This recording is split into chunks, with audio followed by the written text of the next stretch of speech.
sejarah berdirinya Kepanduan Nasional, dan munculnya Gerakan Pramuka. Gerakan pendidikan kepanduan di tanah air sudah muncul sejak zaman Hindia Belanda. Pada tahun 1912 dimulai latihan sekelompok pandu di Batavia atau yang dinamakan Jakarta zaman sekarang, yang kemudian menjadi cabang dari Netherlands Padvinders Organisatie atau yang disingkat dengan NPO. 2 tahun kemudian cabang tersebut disahkan berdiri sendiri dan dinamakan Netherlands Indisch Padvinders Vereniging atau yang disebut NIPP atau Persatuan Pandu-Pandu Hindia Belanda. Pada saat itu, sebagian besar anggota NIPP adalah pandu-pandu keturunan Belanda. Namun pada tahun 1916 berdiri satu organisasi kepanduan yang sepenuhnya merupakan pandu-pandu Bumi Putra. Adalah Mangkunegara 7. Pemimpin Keraton Solo yang membentuk Japanese Padvinders Organisatie. Setelah itu muncul organisasi kepanduan berbasis agama, yaitu antara lain Padvinder Muhammadiyah atau Hizbut-Waton dan lain-lain. Kepanduan yang ada di Hindia Belanda ternyata berkembang cukup baik.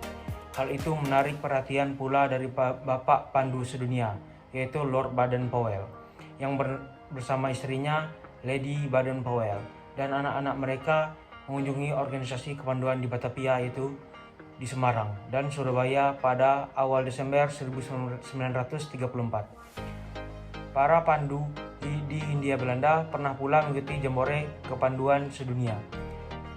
Bila pada Jambore Sedunia pada tahun 1933 di Hungaria hanya sebatas pada kunjungan delegasi kecil untuk menyaksikan kegiatan akbar itu, maka pada Jambore Sedunia 1937 di Belanda ikut pula kontingen pandu Hindia Belanda yang terdiri dari pandu-pandu keturunan Belanda, Bumi Putra khususnya dari Batavia dan Bandung. Lalu dari pandu Mangkunegara, dari Ambon, dan lain-lain. Sementara itu, dalam negeri, kegiatan perkemahan dan jambore kepanduan juga diadakan di sejumlah tempat, diantaranya pada tanggal 19 sampai tanggal 20 Juli tahun 1941 di Yogyakarta berlangsung All Indonesian Jambore atau perkemahan kepanduan Indonesia umum. Pada tanggal 27 sampai 29 Desember tahun 1945 berlangsung Kongres Kesatuan Kepanduan Indonesia di Surakarta. Kongres tersebut menghasilkan Pandu Rakyat Indonesia sebagai satu-satunya organisasi kepermukaan di Indonesia. Namun, ketika Belanda kembali mengadakan agresi militer pada tahun 1948, Pandu Rakyat dilarang berdiri di daerah-daerah yang sudah dikuasai Belanda. Hal tersebut memicu munculnya organisasi lain, seperti Kepanduan Putra Indonesia atau yang disingkat dengan KPI, Pandu Putri Indonesia yang disingkat dengan PPI, dan Kepanduan Indonesia Muda atau yang disingkat dengan KIM. Pada perkembangannya, Kepanduan Indonesia kemudian terpecah menjadi 100 organisasi yang tergabung dalam Persatuan Kepanduan Indonesia atau yang dikenal dengan Perkindo.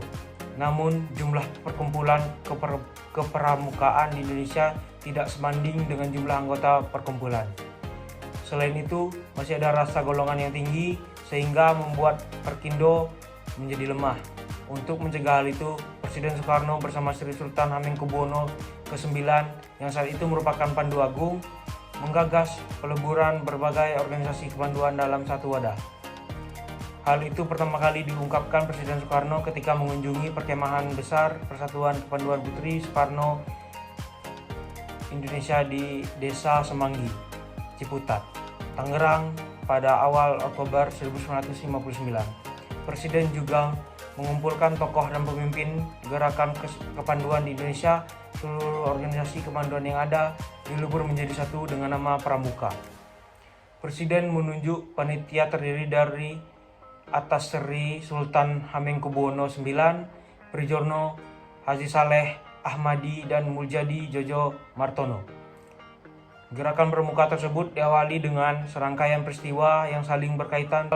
Pada tanggal 9 Maret 1961 diresmikan nama Pramuka dan menjadi hari tunas Gerakan Pramuka pada 20 Mei 1961. Diterbitkan keputusan Presiden nomor 238 tahun 1961 tentang Gerakan Pramuka, dan momen tersebut dikenal sebagai Hari Permuatan Tahun Kerja.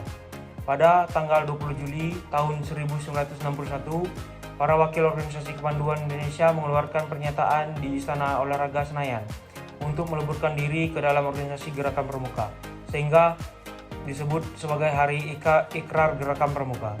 Setelah itu, pada tanggal 14 Agustus 1961, Gerakan Pramuka diperkenalkan secara resmi kepada masyarakat luas dalam suatu upacara di halaman Istana Negara, ditandai dengan penyerahan Panji Gerakan Pramuka dari Presiden Soekarno kepada Sri Sultan Hamengkubuwono IX, yang juga menjadi ketua pertama Kuartir Nasional Gerakan Pramuka.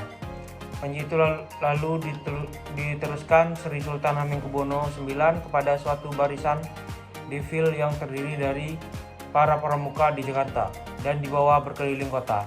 Tanggal 14 Agustus itulah yang kemudian ditetapkan sebagai Hari Pramuka, dirayakan seluruh pramuka setiap tahunnya.